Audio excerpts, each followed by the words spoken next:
함께 봉독할 하나님 말씀 마태복음 7장 1절로 5절까지 말씀을 교독하겠습니다. 마지막 절은 같이 읽습니다. 비판을 받지 아니하려거든 비판하지 말라. 너희의 비판하는 그 비판으로 너희가 비판을 받을 것이요 너희 헤아리는 그 헤아림으로 너희가 헤아림을 받을 것이니라. 어찌하여 형제의 눈 속에 있는 티는 보고 내 눈 속에 있는 들보는 깨닫지 못하느냐. 보라, 내 눈 속에 들보가 있는데 어찌하여 형제에게 말하기를 나로 내 눈 속에 있는 티를 빼라 하겠느냐. 외식하는 자여, 먼저 내 눈 속에 있는 들보를 빼어라. 그 후에야 밝게 보고 형제의 눈 속에서 티를 빼리라. 아멘.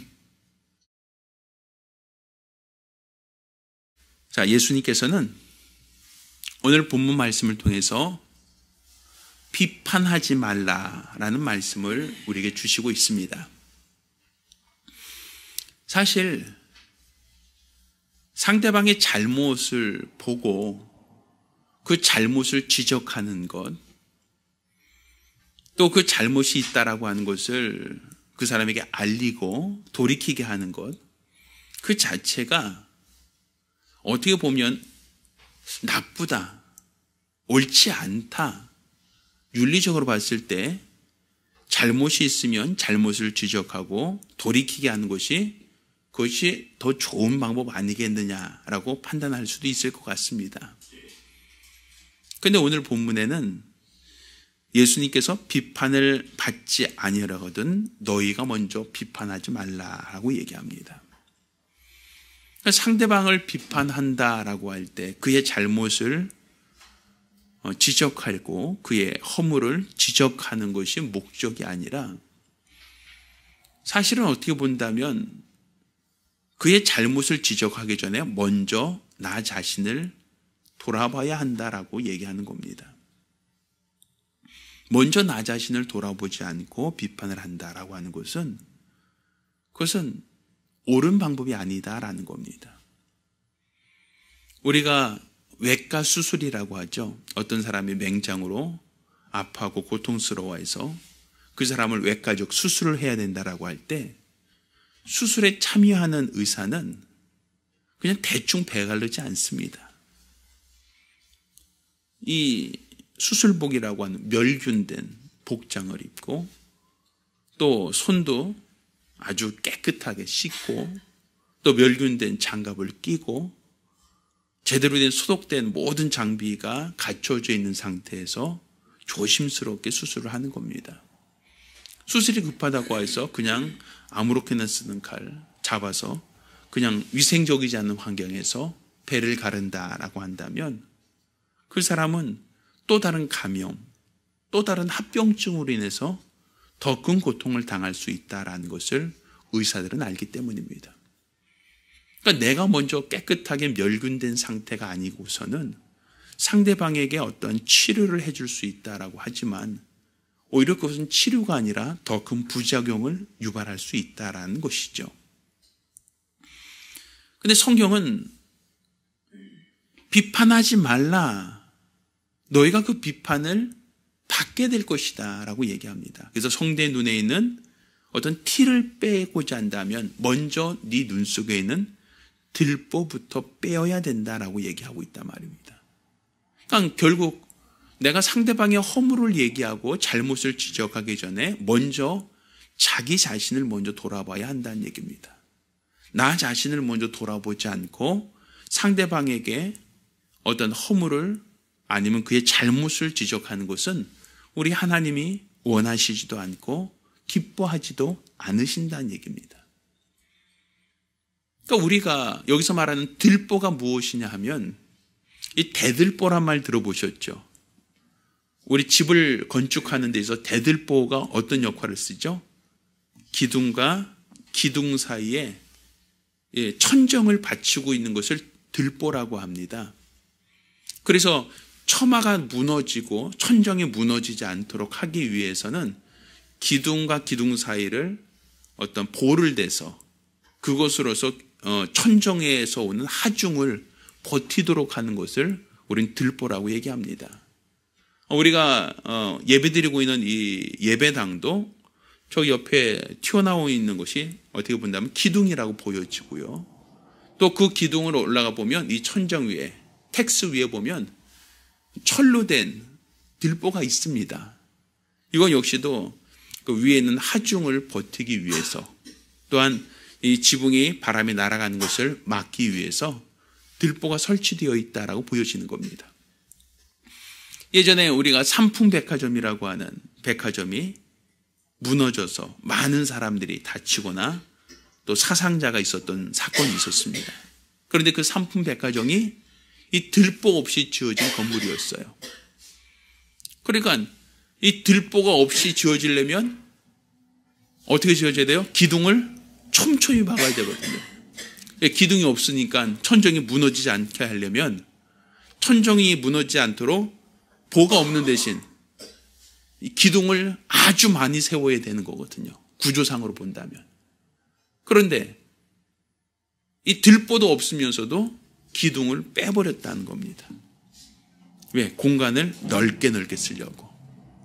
그러니까 공간을 넓게 쓰려고 기둥을 없애버리니까 결국에는 천정이 무너져 내리면서 백화점 하나가 완전히 폭삭 주저앉아 버렸던 사건이 있었잖아요. 그 사건 때문에 우리 그 예전에 다니던 교회, 거기도 지하 주차장 보면 원래 그 보가 없이 지어져 있던 주차장인데 보를 일부러 다 만들어 놨죠. 철근으로 해서, H빔으로 해서. 왜? 무너져 내릴 수 있다라는 것 때문에. 그러니까 결국은 어떻게 본다면 이 보라고 하는 것은 규모가 작은 게 아니란 말입니다. 그러니까 예수님도 이 목수로서 자라셨고 목수로서 성장하셨던 그 과거가 있기 때문에 들보가 어떤 역할이다라는 것을 알고 있습니다. 또 들보가 얼마나 큰 나무로 쓰는가라는 것도 알고 있단 말입니다. 그런데 예수님께서는 상대방의 눈에 티를 빼려고 하면 그게 허물이죠. 먼저 네 눈 속에는 들보부터 빼어야 된다라고 얘기하고 있어요. 그럼 눈 속에 들보가 들어가겠습니까? 들보라고 하는 것은 건축 자재인데 집과 집, 처마, 기둥 전체, 지붕을 받치고 있는 처마를 받치고 있는 것이 들보인데 그런 들보가 사람의 눈 속에 들어갈 수가 없어요. 아무리 사람이 눈이 크다 할지라도. 그 얘기는 다른 말로 우리 눈에 조그만 티 하나 들어가면 어떻습니까? 눈물 나고 눈이 감기고 굉장히 고통스럽잖아요. 조그만 티 하나 들어가도 사실은 우리는 눈물이 나고 괴로워하는데 하물며 들보가 눈 속에 들어있다라고 하면 어떻겠습니까? 눈을 뜰 수가 없을 거예요. 아마 볼 수가 없을 거예요. 고통스러울 겁니다. 근데 예수님께서는 이렇게 얘기하는 겁니다. 상대방의 허물이 있느냐? 그렇다면 그 허물을 비판하기 전에 먼저 나 자신을 돌아보라는 것이었어요. 오늘 새벽에도 가늠하다 현장에 붙잡힌 여인에 대한 이야기를 말씀을 나누었습니다. 그때 예수님께서는 가늠하다 현장에 붙잡힌 여자를 예수께 끌고 와서 자, 이 여자를 어찌게 하기 원합니까? 예수님께서 물어보십니다. 자, 율법에 뭐라 하였느냐라고 물어볼 때 현장에서 붙잡힌 이 가늠하다 붙잡힌 여인은 돌로 쳐서 죽이라고 되어 있습니다. 그러니까 예수님께서 하지 마라고 얘기하지 않으셨어요. 하긴 하되 누가? 죄 없는 이가 먼저 돌로 치라는 것이었어요. 그러니까 자기 눈에 들보가 없는 사람, 자기 자신이 허물이 없다라고 얘기할 수 있는 사람, 그 사람이 돌로 치라는 거예요. 치지 말라는 것이 아닙니다. 그의 허물과 연약함을 공격하지 말라는 게 아닙니다. 비판하지 말라는 얘기가 아닙니다. 하라. 그런데 누가 하라? 자기가 먼저 정결케 된 이후에 하라는 거예요. 자기 눈에 있는 들보를 빼낸 이후에 하라는 거예요. 그러니까 사실은 남을 비판하는 것을 우리가 앞장서다 보면 자기의 잘못을 은폐해버리기 쉽다는 겁니다. 상대방의 잘못을 드러내기 위해서 자신의 약점을 감춰버릴 수 있다는 거예요. 그거 잘하는 분들이 누구죠? 저 위정자들이 그러겠죠. 꼭 어떤 문제가 터지고 어떤 이슈가 터지면 그 문제를 덮기 위해서 또 다른 문제를 터뜨려 버리잖아요. 그래서 사람들이 그 뉴스가 거기에 어떤 쏠려버리게. 그러니까 사람들이 항상 자기에게 향하는 것은 아파하면서도 상대방의 연약한 것을 말하는 것은 재미삼아 한단 말이에요. 그건 어떤 가십거리로 사람들이 얘기한단 말이죠. 그것을 우리 주님이 원하지 않으셨단 말입니다. 그러니까 사실은 상대방의 허물이 없고 상대방의 연약함이 없고 완전하고 온전하다라고 하면 참 좋겠는데 성경은 의인이 없나니 하나도 없다는 겁니다. 이 세상에 의롭다라고 할 자는 예수 그리스도 외에는 하나도 없다는 것이 하나님의 진단입니다. 그렇다면 나 자신도 허물이 있다는 거예요. 상대방에게 허물이 보이는 것만큼 나 자신에게도 허물이 있고 연약함이 있고 부족함이 있다는 것이죠. 그랬을 때 먼저 상대방의 잘못을 지적하고 상대방의 연약함을 우리가 말하기 전에 먼저 자기 자신을 먼저 살펴야 된다. 먼저 자기 자신을 돌아봐야 된다. 먼저 자기 자신의 눈에 있는 들보를 빼내야 된다. 이게 바로 주님의 말씀이란 말이에요. 그럼 결국 그 역할을 할 수 있는 이가 누구밖에 없다는 것입니까? 눈에 들보가 없는 이, 눈에 흠이 없는 이가 누구밖에 없다는 얘기입니까? 하나님밖에 없다는 것이죠. 그러니까 그 판단을 하고 그 비판을 하고 그 돌을 던질 수 있는 사람은 너희가 아니라 하나님이시라는 거예요. 하나님만이 그 역할을 하실 수 있다는 겁니다.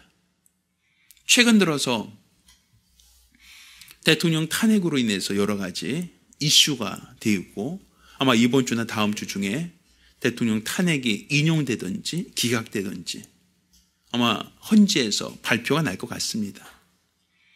그런데 그것 때문에 사람들이 서로 광장에 모여서 자기 주장이 옳다고 대통령은 당장 탄핵시켜야 된다고 주장하는 세력이 있고 또 반대로 태극기 들고 나와서 아니다, 탄핵되면 안 된다고 반대하는 그런 세력들이 있습니다. 그런데 다 자기가 옳아요. 다 자기가 옳아요. 상대방이 옳다고 인정해 주지 않아요. 상대방은 무조건 나 틀리고 나만 옳아요. 상대방이 지금 잘못하고 있는 거라는 거예요. 상대방 분명 잘못하고 있으니까 저 사람은 그 벌을 받아야 된다. 아니다, 이 사람 잘못한 거 없다. 너희가 잘못하고 있다. 서로가 지금 대립하고 있단 말이에요. 항상 기준이 누굽니까? 내 생각에. 내 생각에는 누가 맞다. 내 판단에는 누가 옳다. 항상 자기 기준으로 자기 입장에서 얘기한단 말이에요. 그러니까 재판관은 그걸 판단할 때 누가 옳은가 누가 옳지 않은가라는 걸 판단하는 사람들은 그 두 사람 얘기를 다 들어보고 두 양쪽의 말을 다 들어보고 가장 객관적으로 가장 중립적으로 판단할 것이다라는 걸 우리가 알고 있잖아요. 그래서 그 사람들이 재판관 8명이 판단하면 탄핵이 될 수도 있고 혹은 탄핵이 부결될 수도 있습니다. 근데 그건 법적인 효력이 있단 말이에요. 그런데 이렇게 판단할 수 있는 이는 내가 아니라 하나님이시라는 거예요. 판단할 수 있는 자격, 판단할 수 있는 능력이 있는 분이 하나님밖에 없다는 겁니다. 왜 하나님밖에 없습니까? 하나님만이 눈에 들보가 없는 분이시기 때문에. 하나님만이 자기의 허물이 없는 분이시기 때문에. 그래서 우리가 하나님을 심판자라고 얘기할 수 있는 겁니다. 만약에 내가 잘못하면서 상대방의 잘못을 지적하고 나도 허물이 있으면서 허물이 있는 다른 사람을 지적한다면 그것이 바로 하나님이 원하시는 일이겠는가? 하나님이 바라시는 일이겠는가? 하나님이 과연 기뻐하시는 일이겠느냐라는 거예요. 성경에는 이렇게 상대방의 허물을 이야기한 것에 대한 여러 가지 사례가 기록되고 있습니다. 가장 대표적인 사건이 모세가 굿수 여자를 취하였을 때 그의 형과 누이가 모세에게 그 사건에 대해서 지적한 사건이 나옵니다. 이 굿수라고 한 나라가 어디냐면 에티오피아입니다. 아프리카. 그러면 아프리카 에티오피아는 어떤 인종이 살고 있죠? 흑인이 살고 있는 나라란 말이에요. 근데 모세가 그가 부름 받았을 때 하나님이 그를 불렀을 때가 나이가 80세예요. 80세. 나이가 적지 않죠? 하나님께서 미디안 광에서 40년 있었던 모세를 부르셨단 말입니다. 그리고 애굽에서 내 백성을 이끌어내라 해서 인도했단 말이죠. 그런데 모세가 이스라엘 백성들에게 뭘 강조했냐면 가나안 여자를 아내로 삼지 마라. 가나안 사람들을 너희 아내로 삼으면 안 된다. 이게 모세가 이스라엘 백성에게 주시켰던 얘기입니다. 그래서 이방 여인들을 너희가 보거든 그들을 아내 삼지 말라는 것이었어요. 왜 아내 삼지 말라고 합니까? 지금 애굽에서 나온 사람들은 자기를 가꾸어요, 가꾸지 못해요?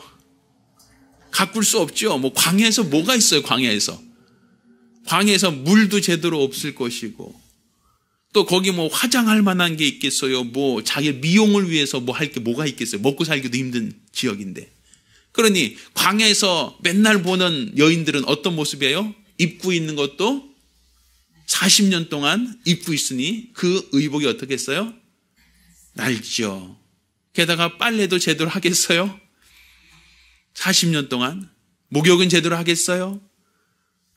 그러니까 사실 40년 동안 마실 물조차도 부족한 형편에서 뭐 매일같이 목욕하겠습니까? 아니 매일같이 머리라도 감겠습니까?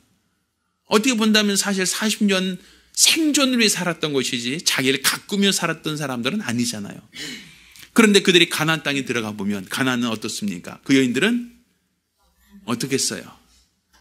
최소한 옷이라도 최소한 어떤 용모라도 머리라도 감고 지낼 거 아닙니까? 최소한 어떠한 먹고 살 수 있는 농경시대니까 먹고 살 수 있는 데서는 자기를 가꿀 수 있거든요. 그런 여인을 봤을 때 이스라엘 남자들이 어떻게 했어요? 맨날 보던 사람은 아무것도 가꾸지 않은 꾀지지한 사람. 가나안에 들어가니까 자신을 가꾸고 자신을 어떤 좋은 옷과 좋은 향기를 바르고 있는 사람들. 그러니까 이스라엘 남자들이 어떻게 했어요? 그 사람들을 끌릴 수 있잖아요. 그러니까 그 여자들을 아내를 삼지 말라는 것이었어요. 그렇게 선포해 놓고 누가? 모세는 안 했단 말이에요. 모세는 구스 여자, 그것도 새까만 여자를 아내로 삼았으니 다닐 때 사람들이 눈에 띄어요, 안 띄어요? 그렇죠. 이 새까만 사람이 왔다 갔다 하는 게 왜 안 보이겠습니까? 보이지. 그러니까 오죽했으면 백성들이 수근수근 하겠죠. 아이씨, 우리한테는 하지 말라더니 지만 하고 있어 하면서 얘기 안 하겠냐고요, 그 얘기를. 우리한테는 결혼하지 말라고 하더니 자기만 하고 있어. 뭐 이런 얘기, 그것도 나이도 젊은 사람도 아닌 할아버지가. 그런데 그런 얘기들이 나오니까 그의 형과 누이가 모세를 찾아가죠. 그리고 모세에게 그 잘못을 지적하는 겁니다. 아니, 지금 잘못했다. 당신 지도자로서 해서는 안 될 짓을 했다. 어떻게 새카만 여자, 구스 여자를 아내로 삼을 수 있느냐? 그것도 첩으로 삼을 수 있느냐? 하고서 그것을 지적을 하죠. 그런데 그것을 지적했을 때 하나님이 어떻게 하십니까? 이 미디암이죠. 그 누이, 모세가 그러니까 하수에 떠내려갈 때 쫓아가서 자기 어머니를 소개해 줬던 그 누이가 그것을 지적할 때 그 손에 문둥병이 발악했단 말입니다. 결국 하나님께서는 그 지적하는 걸 원하셨다는 거예요? 원하지 않았다는 거예요? 원하지 않으셨다는 거다. 모세가 잘했다는 얘기가 아니에요. 모세가 훌륭하다는 얘기도 아니에요. 그렇지만 그것을 지적하는 것을 하나님이 기뻐하지 않으셨다는 거예요. 우리가 사울이 다윗을 죽이려고 했던 것은 아마 기억하실 겁니다. 사울은 자기가 하나님이 그를 버렸어요. 하나님께서 사울이 하나님 말씀을 버린 것처럼 하나님도 사울 왕을 버렸던 적이 있습니다. 그러자 그는 신접한 자를 찾아가기도 하고 하나님 보실 때 악을 행하죠. 그러자 하나님이 부리신 악신이 사울을 번뇌케 하고 고통스럽게 합니다. 반면 다윗은 가는 전쟁터마다 승승장구하고 영웅이 되죠. 자, 그러자 백성들이 사울왕이 있음에도 불구하고 다윗을 더 인정하기 시작합니다. 사울이 죽인 자는 천천히요, 다윗이 죽인 자는 만만이다 하면서 다윗이 더 훌륭하다고 사람들이 입방아 찍고 있단 말이에요. 그러자 사울이 위기의식을 느꼈습니다. 어떻게 본다면 자기 사위예요. 자기 딸을까지 줬을 만큼 사위인데 그가 자기의 경쟁자로 생각하니까 다윗을 죽이려고 합니다. 죽창을 던져 죽이려고도 하고, 또 다윗이 있다고 하는 곳에 군대를 보내서 그를 잡아오게 하고 그를 죽이려고 합니다. 이렇게 끊임없이 다윗을 잡으려고 하고 죽이려고 하니까 다윗은 끊임없이 사울을 피해서 도망다니고 피해 다니거든요. 이렇게 사울을 피해서 계속 도망다니는 여정 속에 다윗도 사울을 해칠 수 있는 기회가 있었어요. 그런데 다윗은 사울을 해치지 않는단 말이에요. 사울이 잘못하지 않아서가 아니에요. 자기를 죽이려고 하고 자기를 해치려고 하고 자기를 없애려고 군대를 풀어서 하고 있는 그 사람은 자기 원수잖아요. 그 사람을 끝까지 해치지 않아요. 심지어는 다윗을 도와줬다라고 하는 이유 때문에 제사장들을 사울이 다 죽여버립니다. 왜? 다윗에게 먹을 것을 주고 피난처를 줬다 그래서 그 제사장까지도 사울이 싹 죽여버립니다. 그러니까 누가 다윗을 감히 돕겠어요? 어떤 사람이 다윗에게 먹을 걸 갖다 주겠어요? 어디 숨어 있다라고 하는 것을 신고하면 사울이 군대를 보내서 또 죽이려고 쫓아옵니다. 얼마나 고통스러운 시절입니까? 그런데도 불구하고 다윗은 자기의 정당 방위조차도 하지 않아요. 사울을 해칠 수 있는 굴 속에서도 사울을 해칠 수 있었고, 또 텐트 속에서도 사울의 단창을 가져왔지 사울을 죽이지 않았습니다. 또 신하들에게도, 자기를 따르던 무리들에게도 사울에게 위해하지 말라고 그것을 가르칩니다. 어떻게 본다면 어리석어 보이죠. 분명 사울의 잘못이 보이잖아요. 사울의 허물이 보이잖아요. 그런데 다윗은 그를 건드리지 않았습니다. 그 이유가 무엇입니까? 하나님이 기름 부어 세운 자라는 것이었어요. 하나님이 세웠다는 것 때문이에요. 사울이 잘해서, 사울이 훌륭해서가 아니라 사울을 세운 자, 사울을 왕으로 삼은 자는 하나님이시니 하나님이 패해야 된다는 것이었어요. 분명 하나님께서 그를 높이신 것처럼 그를 낮출 수 있는 권한도 하나님께 있다라는 것이었어요. 결국 사울은 다윗의 손에서 죽은 게 아니라 하나님이 그 아들과 함께 전쟁터에서 그를 제하해 버리십니다. 그리고 사울을 죽이지 않았던, 끝까지 사울을 죽이지 않았던 다윗을 이스라엘의 왕으로 세워버리죠. 어떻게 본다면 다윗의 통치 기간 동안 사울보다 더 악한 일을 했습니다. 다윗은 착한 일만 했을 것 같습니까? 올바른 일만 했을 것 같습니까? 아니죠. 밧세바라고 하는 유부녀를 건드렸어요. 그렇다면 아까 간음하다 붙잡힌 사람 어떻게 한다 그랬어요? 돌로 쳐 죽여야 되잖아요. 그러면 왕이라 할지라도 그건 하나님의 법이니까 돌에 맞아 죽을 죄예요. 게다가 자기가 간통한 것이 드러날까 봐, 드러나면 부끄러움 당하니까, 수치를 당하니까, 수치뿐 아니라 잘못하면, 여차하면 죽을 수도 있으니까, 그러니까 자기의 죄를 엄폐하기 위해서 그 남편을 전쟁터에서 데리고 옵니다. 그리고 아내하고 합방하라고 얘기해요. 왜? 임신하면 팔싹동이도 있으니까, 칠싹동이도 있으니까 어떻게든지 간에 죄를 덮으려고 했단 말이에요. 근데 덮어졌습니까? 우리아라고 하는 이 사람이 워낙 충직한 사람이라서 전쟁터에 와서 휴가 얻어서 왔는데 아내에게 들어가지 않아요.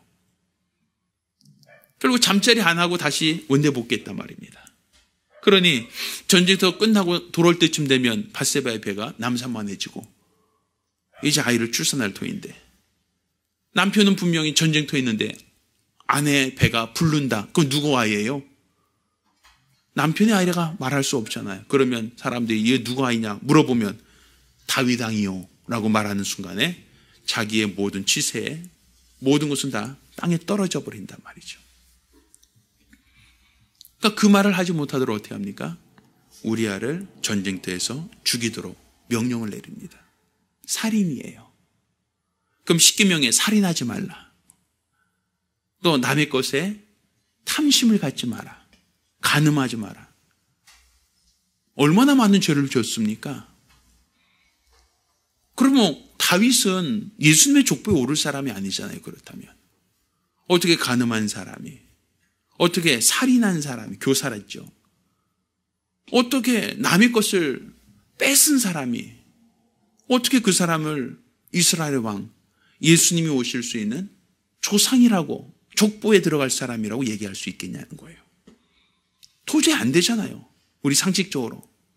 근데 분명 마태복음에 보면 예수님의 조상 중에 아브라함부터 다윗까지 14대입니다. 다윗왕을 꼭 지적한단 말이에요. 예수님을 얘기할 때 항상 다윗 자손 예수여라고 물어본단 말이에요. 아니 그렇게 죄 많은 사람, 오히려 사울왕은 그렇게 남의 여자 취한 적도 없어요. 남의 여자 취하기 위하여 그 남편 죽인 적도 없어요. 기껏 해봤자 포도원 뺏은 거 정도, 아니면 뭐 기껏 해봤자 그 하나님 말씀 어기고 다 죽이라는 거 안 죽인 정도, 그 정도 선이지 다윗처럼 간음을 하거나 살인을 한 정도는 아니었단 말입니다. 그런데 왜 하나님께서는 다윗은 살려두고 사울은 그 왕에서 버리셨는가? 우리가 생각할 때 이상하잖아요. 왜? 다윗은 상대방의 허물이 보였지만 그 허물을 자기가 해결하려고 하지 않았어요. 자기가 억울하게 쫓기고 있었고 자기가 억울하게 죽을 것 같은 고통을 당하면서도 끝까지 사울을 하나님이 기름 부어 세웠다는 그 이유 때문에 사울을 공격하지 않았어요. 그러니까 내가 그를 공격하지 않는 것처럼 내가 허물이 있을 때 하나님도 나를 공격하지 않으신 거예요. 물론 인생 책찍으로 다른 처벌로, 다른 형벌로서 그가 고통당하긴 하셨지만, 그렇지만 그의 왕위를 빼앗지는 않았단 말입니다. 물론 다른 여러 가지 사건, 다른 여러 가지 이유가 있긴 하지만 분명히 우리가 이해할 수 있는 것은 내가 다른 사람의 눈에 있는 티를 빼려고 하지 않았기 때문에 하나님도 그 속에 그 눈에 있는 들보도 하나님께서 빼려고 하지 않았다는 얘기입니다. 우리가 상대방의 허물을 보았을 때 그것을 빼주려고 하기보다는 나를 먼저 돌아보는 게 하나님의 지혜입니다. 상대방의 잘잘못을 우리가 보고 내가 그것을 해결하겠다고 얘기하기보다는 하나님이 그것을 하도록 하는 게 사실 우리의 믿음이에요. 왜? 자기 눈에 들보가 없는 사람이 상대방 눈에 티를 뺄 수 있다는 것이었거든요. 그런데 그렇게 본다면 왜 자기 눈에 들보가 있으면 상대방의 눈에 티를 뺄 수가 없는가? 결국 내 눈에 조그만 티 하나 들어가도 우리 눈을 제대로 뜰 수 있습니까? 제대로 볼 수가 있습니까? 볼 수가 없어요. 왜? 내 눈이 아파서 제대로 눈 뜨고 볼 수가 없거든요. 하물며 내 눈에 들보가 들어있다고 한다면 내 눈이 아파서 그 큰 것이 들어있는데 내가 고통스러워서 제대로 볼 수 있겠냐는 거예요. 상대방의 눈에 티가 있다라고 얘기하지만 그것을 감히 빼줄 엄두가 나지 않을 거란 말입니다. 그러니 우리는 심판자가 내가 아니라 하나님이라는 믿음이 필요합니다. 모든 것을 심판하시고 판단하실 일은 내가 아니라 하나님이시라는 걸 믿으셔야 됩니다. 얼마 전에 제가 어떤 분과 정말 늦게까지 상담을 한 적이 있어요. 근데 그분이 다니는 교회 목사님에 대한 얘기였어요. 그분 목사님이 어떤 부정한 모습과 또 정직하지 못한 모습에 대한 어떤 그런 상담을 저에게 해주셨어요. 그럼에도 불구하고 그 교회 다녀야 되겠습니까? 그게 목사님이 잘못하고 하고 또 옳지 못한 일을 하고 있는데 그럼에도 불구하고 그 교회를 다녀야 되냐고 저에게 그것을 하소연하듯이 따지는 것이었어요. 제가 그분에게 한 말은 그거였습니다. 집사님 하나님 믿습니까? 하나님의 살아계심을 믿으십니까? 눈에 보이지 않는다고 하나님이 살아있다는 것을 혹시 망각하고 있지 않습니까? 하나님이 살아계시다면 하나님께서 이 모든 것을 그분은 모르고 있겠습니까? 하나님이 살아계시다면 지금 상황에 대해서 하나님은 전혀 예측하지 못하고 있겠느냐? 하나님이 알고 있다면 하나님이 그 문제를 그분이 해결할 수 있다는 것을 믿을 수 없느냐? 왜 내가 꼭 해야 되고 내가 하지 않으면 큰 문제가 날 것처럼, 내가 하지 않으면 해결할 수 없을 것처럼 왜 우리는 그렇게 생각하는가? 결국 하나님이 하실 터인데, 하나님이 살아계신 걸 믿으신다면 그분이 해결하시고 그분이 간섭하지 않겠는가? 그런 상담을 해줬던 기억이 납니다. 비판하는 것은 쉽습니다. 상대방의 허물을 이야기하는 것도 쉽습니다. 그렇지만 우리 주님께서는 먼저 비판하기 전에, 먼저 상대방의 허물을 말하기 전에 너 자신을 먼저 돌아보라는 것이었어요. 나 자신의 눈에는 들보부터 빼내어야 된다는 것이었어요. 내가 먼저 정결한 자가 되고 먼저 나 자신이 흠이 없는 자가 되어야만 비로소 상대방의 눈에 티를 뺄 수 있다는 것이었어요. 이것은 감정적으로나 아니면 사람들의 선입감을 가지고 대해서는 안 된다는 겁니다.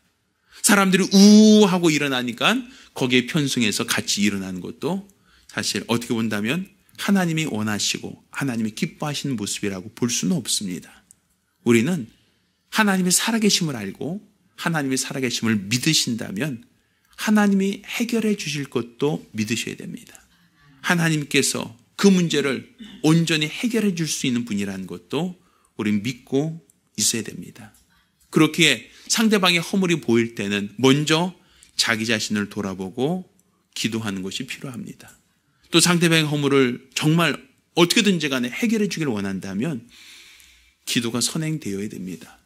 하나님이 간섭하실 수 있도록, 하나님께서 역사하실 수 있도록, 하나님이 주관하실 수 있도록 하는 것, 이게 바로 우리 하나님이 원하시는 방법이라고 말할 수 있습니다.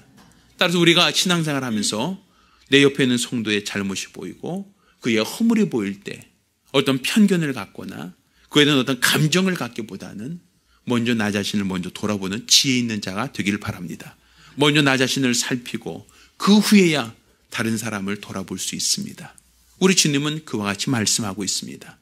따라서 먼저 우리가 상대방의 어떤 허물을 내가 비판하기보다는 나 자신을 먼저 돌아보고 하나님이 간섭하시도록, 하나님이 역사하시도록, 하나님이 주관하시도록 하는 것, 이게 바로 우리의 믿음입니다. 우리가 기도하실 때에 먼저 우리가 상대방의 잘못을 비판하는 자가 아니라 먼저 나 자신을 살필 수 있는 자, 먼저 나 자신이 회개할 수 있는 자, 먼저 우리 하나님 앞에 무릎 꿇을 수 있는 자 될 수 있도록, 이름으로써 하나님이 일하실 수 있도록, 하나님이 간섭하실 수 있도록, 하나님이 판단하실 수 있도록 도와달라고 간절히 사모하며 한 목소리로 기도합니다. 살아계신 아버지 하나님, 오늘 주께서 말씀하실 때 비판을 받지 아니하려거든 비판하지 말라 하셨습니다. 그러니까 너희가 비판하는 그 비판으로 너희가 비판을 받을 것이다. 너희가 헤아리는 그 헤아림으로 너희가 또한 헤아림을 받을 것이다 라고 하셨사오니, 우리가 형제의 눈 속에 있는 티를 보았을 때에 그것을 우리가 비판하거나 지적하기보다는 먼저 나 자신을 살펴 내 눈 속에 있는 들보부터 제거하려고 하는 적극적인 신앙을 갖게 도와 주시옵소서. 먼저 상대방의 허물을 보기 전에 나의 허물을 보고 나의 잘못을 보고 나의 연약함을 먼저 쳐다볼 수 있도록 도와 주시옵시사. 우리 하나님이 원하신 뜻대로 하나님이 바라시는 거룩한 믿음으로 사용될 수 있도록 도와 주시옵소서. 우리들은 연약합니다. 참 우리들은 부족합니다. 우리 하나님이 우리를 돕지 아니하시면 우리 아무것도 할 수 없사오니, 이 시대에 여러 가지 혼란스럽고 많은 사람들이 이렇다 저렇다 판단하고 있는 이때에 우리는 말씀 안에 거룩해 자신을 구별시켜 다른 사람처럼 비판하기보다는 용납하며 용서하며 기도할 수 있는 믿음의 사람들이 될 수 있도록 도와 주시옵소서. 우리 주께서 우리 모두를 함께 하심을 감사하며 살아계신 예수 이름으로 기도드렸습니다. 아멘. 이제는 우리 주 예수 그리스도의 은혜와 아버지 하나님의 극진하신 사랑과 보혜사 성령님의 교통하시고 역사하심이 오늘 이와 같이 우리 하나님 말씀에 순종하여 타인의 잘못과 연약함을 비판하기보다는 그를 위하여 기도하기로 열심한 우리 모든 성도들과 가정들 위해 이제부터 영광이 함께 있을지어다. 감사합니다.